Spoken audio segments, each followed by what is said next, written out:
Thanks, Bob. And as you mentioned, we often speak about the devastation several families on Saipan received after the typhoon, but we rarely speak about the businesses who are also still rebuilding. Like, I grew up here. I've been through Super Typhoon Kim. We did that without any boards on our windows, and we opened louvers and stuff to let the wind go through, and that was 200 and some mile-an-hour winds. So I'm so used to typhoons, to storms. I've never been afraid of any real typhoon or storm in my life until Souldelor. The Shack Coffee Shop and Restaurant would have celebrated its 2-year anniversary on August 2nd, 2015, but Typhoon Souldelor had different plans. The morning after the storm, owner Glen Hunter could only think of one thing.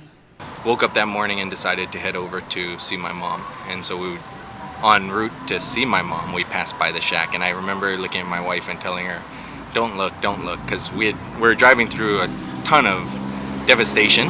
So, we had a feeling the shack was going to be pretty damaged, and rather than even seeing it and focusing in on it, we wanted, to keep our focus in on getting to see my mom down in San Antonio.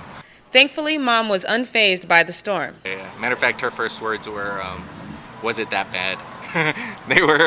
She was actually, that little area, for whatever reason, was completely spared almost. But soon the impact of Souldelor on the quaint coffee shop and restaurant would be obvious. The shack lost the roof, all electronics, books, the deck, flame trees, and had no power.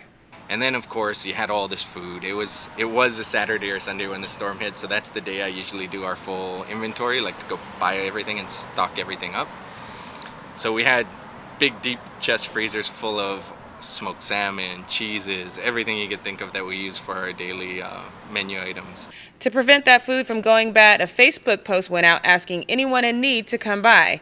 That post also helped one family member stateside locate her loved ones. And there was a lady in the mainland whose mother actually lives right across the street from the shack, and she was worried for her safety, as well as she knew that they ended up boarding up in one of their businesses that they have here overnight because of the storm, and she said there were a bunch of them there and their barracks had been destroyed in the storm, and if I could just somehow get in contact with them. So I remember walking across the street, finding a bunch of them and telling them to come on over, and they just lined up and we filled their bags with all kinds of goodies. The shack is still in need of some minor repairs, but their doors are open for business. Just steps away, this business closed permanently. I have a lot of other business owners or small business owners that I know of that also had to suffer through repair, and maybe some of them didn't come back. And so it's just I'm thankful that we were able to rebound. It took a few months more than I anticipated. As a native, Glenn is confident he knows what to do in case of the next storm, but still thinks a better warning system is necessary.